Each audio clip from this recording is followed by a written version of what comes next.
पटना में दिन दहाड़े लॉ का छात्र हर्ष की हत्या कॉलेज में कुछ दंगाई गुंडे घुस के करते हैं और लाठी से मार मार के उसे इस प्रकार से अधमरा कर देते हैं कि जब हर्ष हॉस्पिटल यानी पीएमसीएच में जाता है तो डॉक्टर उसे मृत घोषित कर देते हैं। कमाल की बात यह है कि वो हत्यारा जो है हर्ष के ऊपर वार करते हैं, कॉलेज के अंदर वार करते हैं और 10-15 की संख्या में रहते हैं और वो लोग सकुशल वहां से वापस चले जाते हैं, कोई रोकता नहीं है। और बाद में सड़कों पे प्रदर्शन करने के लिए अनेकों लोग आते हैं। हमें ऐसे अपराधियों को जो है उसी समय रोक लेना चाहिए जो हमारे समाज में इस प्रकार का कुकर्म करते हैं और जिनके वजह से कोई युवक की मौत होती है या किसी भी निर्दोष व्यक्ति की मौत होती है। अगर वहां पे उस अपराधी को रोक लिया गया होता जो 10 से 15 की संख्या में थे तो शायद हर्ष की हत्या भी नहीं होती और सड़कों पे उतर के हमें प्रदर्शन करने का नौबत भी नहीं आता, क्योंकि 10 से 15 की संख्या में हत्यारे थे और वहां पे 50 से 100 कम से कम लोग वहां पे होंगे। चलिए, इस पे हम लोग बातचीत नहीं करना चाहते हैं, करना ये चाहते हैं कि हर्ष के परिवार को इंसाफ मिले और ये केस को स्पीड ट्रायल में डाला जाए, अपराधियों के घरों पे बुलडोजर चलाया जाए, डायरेक्ट बुलडोजर चलाया जाए जैसे उत्तर प्रदेश में बुलडोजर चलता है और हर्ष के माता पिता को इंसाफ दिलाया जाए। चंदन यादव नाम के एक अपराधी को जो है पंजाब केसरी के खबर के अनुसार गिरफ्तार किया गया, जो लाइनर की भूमिका निभा रहा था और उसकी गिरफ्तारी से यह साबित होगा या खुलासा होगा कि आगे कौन कौन से लोग इस हत्या में संलिप्त थे और आखिर कारण क्या था। चंदन लाइनर की भूमिका क्यों निभा रहा था और चंदन किससे टच में था, चंदन यादव की बातचीत किससे हो रही थी और चंदन यादव ने हर्ष के हत्या में जो है कौन सा रोल निभाया है, ये सारी चीजें जो है धीरे धीरे सामने आएगी। देखिए, जब हत्या होता है ना तो जो हत्यारे होते हैं वो किसी की जात नहीं देखते हैं और हत्यारों का भी कोई जात नहीं होता है, तो जातिवाद से हमें ऊपर उठ के सोचना होगा और जिनकी हत्या हुई है उनके परिवार वालों को इंसाफ दिलाना होगा और साथ ही साथ जो हत्यारे हैं वो सारे के सारे लोग जो है सलाखों के पीछे जाने चाहिए, सारे के सारे लोग। और प्रशासन से भी मैं विनती करूंगा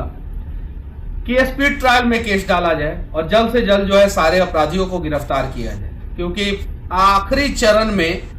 पटना साहिब और पाटलिपुत्रा ये 2 लोकसभा क्षेत्र में चुनाव है और आपको पता है कि पाटलिपुत्रा लोकसभा क्षेत्र में मीसा भारती लालू जी की बेटी खड़ी है। बहुत सारे लोग जो है जंगल राज को वापस लाना चाहते हैं और जिस प्रकार से जंगल राज के दौरान हत्या करके, बलात्कार करके, किडनैपिंग करके और बूथ कैप्चरिंग करके ये लोग चुनाव जीतते थे, वो चीजें करना चाहते हैं। हालांकि इस घटना को राजनीति से नहीं जोड़ना चाहिए, लेकिन हर्ष जो है एक पार्टी का प्रचार भी बहुत सारे दिनों तक किया था, ये बात सत्य है और शायद उसी समय कुछ आपराधिक मानसिकता के लोग, जंगल राज के लोग जो है उसे टारगेट कर लिए होंगे। लेकिन पुलिस को हर एक एंगल से इस घटना को देखने की जरूरत है। 8 सीट पे बिहार में चुनाव है, 1 तारीख को चुनाव है, जिसमें बहुत महत्वपूर्ण सीट पे चुनाव है। कुछ अपराधियों ने बिहार का चुनाव को प्रभावित करने के लिए भी क्या पता हर्ष जैसे राष्ट्रवादी युवक की हत्या की होगी। तो सारे एंगल से पुलिस जांच करे, हर्ष के परिवार में एक सरकारी नौकरी दी जाए और हर्ष के परिवार वालों को आर्थिक सहायता दिया जाए। हालांकि आर्थिक सहायता देने से हर्ष वापस नहीं आ जाएगा, मुझे पता है, लेकिन दिया जाना चाहिए। कम से कम 50 लाख रुपया से लेके 1 करोड़ रुपया तक आर्थिक सहायता देना चाहिए, ये मेरा मानना है। मेरा पर्सनल, एक बिहार का नागरिक, एक भारत का नागरिक होने के नाते जो है मेरा मानना है कि हर्ष के परिवार के किसी एक सदस्य को जो है सरकारी नौकरी दी जानी चाहिए। मेरा मानना है कि अपराधी को जल्द से जल्द सलाखों के पीछे होना चाहिए और स्पीड ट्रायल में केस डालना चाहिए और अपराधी को सजा मिलना चाहिए। मेरा मानना है कि इस प्रकार का आपराधिक घटना बिहार में कहीं और ना हो, इसके लिए जो है सरकार को प्रयास करना चाहिए और हर जगह सीसीटीवी कैमरा लगाया जाना चाहिए। वर्तमान समय में मैं चंडीगढ़ में हूं और कहा जाता है चंडीगढ़ का पुलिस प्रशासन इस देश में सबसे चुस्त दुरुस्त पुलिस प्रशासन, और यहाँ पे आपराधिक घटनाएं जो है वो ना के बराबर होती है। 2200 सुपर हाईटेक सीसीटीवी कैमरा लगा यहाँ पे भारतीय जनता पार्टी के सरकार के दौरान। यहाँ पे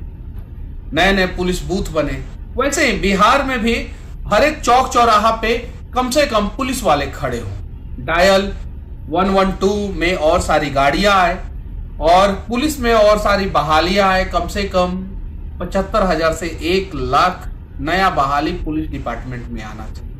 जब सड़कों पे हर एक जगह, गांव में हर एक जगह, हर एक चौक चौराहा पे पुलिस के जवान मुस्तैदी के साथ खड़े रहेंगे तो मैं दावे के साथ कहता हूं इस प्रकार के घटना को अंजाम देने वाले अपराधियों का मनोबल डाउन होगा और फिर किसी माँ का कोख जो है वो सूना नहीं होगा। फिर कोई निर्दोष हर्ष को किसी कॉलेज में घुसकर लाठी डंडा से 10-15 गुंडे मारकर उसे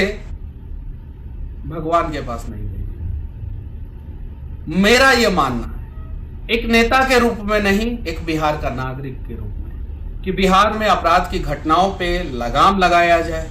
और हर्ष जैसे लोगों को इंसाफ दिलाया जाए और जितने भी अपराधी हैं जिनका मनोबल जंगल राज के दौरान बढ़ गया था उनका मनोबल पूरी तरीके से तोड़ दिया जाए और उन अपराधियों के घरों पे बुलडोजर को छोड़ दिया जाए। और बुलडोजर जब उनके घरों को ध्वस्त करेगा तो मैं दावे के साथ कहता हूं कि कोई भी अपराधी अपराध करने से पहले बिहार में डर जाएगा।